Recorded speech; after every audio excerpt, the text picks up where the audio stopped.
Mes chers téléspectateurs, bonsoir et bienvenue pour ce nouvel épisode d'IRL. Alors bande de connards, viens regarder l'info chez les Willy Co. Ouais, non, je sais, je me suis taché, mais c'est juste de l'eau et puis j'avais la peine de me changer, j'avais pas d'autre chemise blanche. Attends, qui c'est qui s'en battait les couilles là?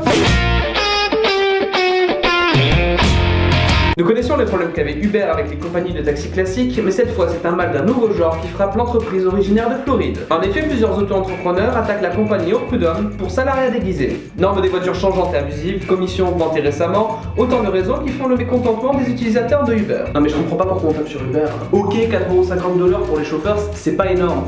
Mais bon, l'esclavage moderne, faut bien que ça se fasse d'une manière ou d'une autre.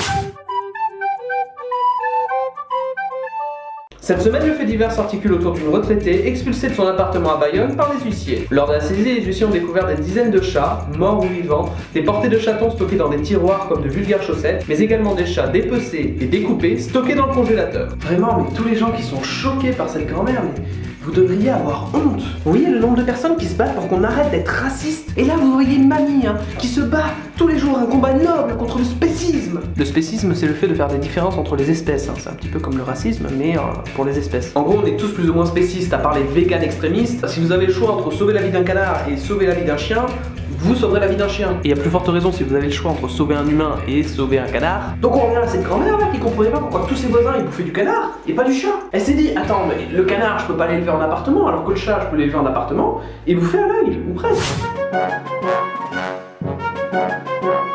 Une loi qui fait polémique au Québec. Les propriétaires n'ayant pas un casier judiciaire vierge devront faire euthanasier leur pitbull. Ceux dont le casier judiciaire est vierge pourront garder leur animal, mais devront faire face bientôt à de multiples restrictions. De plus, il prévoit sur le long terme d'interdire cette race de chien au Québec. Alors là, la meilleure idée depuis au moins 10 ans. Je comprends pas pourquoi c'est pas fait partout dans le monde. Un instant, s'il vous plaît. Allô? Ouais. Quoi? Attends, c'est le pitbull? C'est le pitbull qu'on euthanasie? Le proprio n'a pas un casier vierge et c'est le pitbull qu'on euthanasie. Il y a un aspect de la logique que j'ai du mal à saisir là. Tu vois, ça c'est typiquement le genre de loi qui a été prise par un mec qui avait un petit frère quand il était petit, qui faisait que des conneries et c'est lui qui prenait. 7, 6, 5, 4, 3, 2, 1. Elisa de Panici, mannequin et ex-aventure d'un soir de Ronaldo, s'est livrée à des confidences sur un plateau télé. Elle a révélé en effet que l'aventure était bien sympathique, sans être exceptionnelle non plus. De plus, selon elle, la star rembourrerait ses caleçons lors de ses publicités. Je sais pas vous, mais perso, une ex-conquête va à la télé pour dire que j'ai un micro-pénis, je le prendrai moyennement. Le pire, c'est qu'elle sous-entend que son pénis n'est pas grand, ça on vient de le dire, mais en plus, elle exprime aussi son avis assez mitigé sur ses performances au lit. Bah écoute, Grenier, si t'es pas contente la prochaine fois, t'iras voir ailleurs, À moins d'une semaine du premier tour, petit récapitulatif des intentions de vote. Dans l'ordre, on retrouve Macron et Le Pen à 22%, Mélenchon à 20% et François Fillon à 19%. Suivi ensuite de Hamon à 7,5%, Dupont-Aignan et Poutou à 2%, Asselineau et Lassalle à 1,5% et pour finir Chaminade et Artaud à 0,5%. Une élection qui promet d'être serrée et dont même le second tour reste incertain. Alors là, potentiellement, on est quand même dans la merde parce que imaginez juste un petit instant que bon, Le Pen au second tour, bon bah ça, voilà, le vote contestataire, voilà, y a pas de souci. Mais imaginez qu'en face ce soit Mélenchon. Sachant que Mélenchon c'est pas autant un vote contestataire que Le Pen, mais un peu quand même. On va se retrouver vraiment con, Vous connaissez l'expression entre deux mots on choisit le moindre?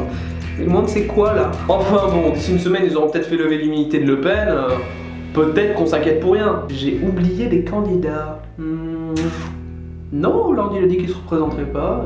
Non, je veux pas que tu parles. Bon, je sais que je suis pas énormément à la télé, mais il y a certains candidats dont j'ai carrément jamais entendu parler. Genre Nathalie Machin, je sais même pas son programme. Le mec bizarre avec un nez qui dit qu'on va se faire enculer, hormis le fait qu'il a l'air de dire la vérité sur un point, je ne sais rien d'autre de son programme. Dupont-Aignan, j'ai juste vu taper de son scandale à TF1, et Poutou, je sais qu'il vient en pull et qu'il a un nom marrant, mais à part ça... Non mais en fait, il faudrait soit qu'ils parlent tous de la même manière, soit qu'ils ferment tous leur gueule, histoire qu'ils soient égaux lors des votes.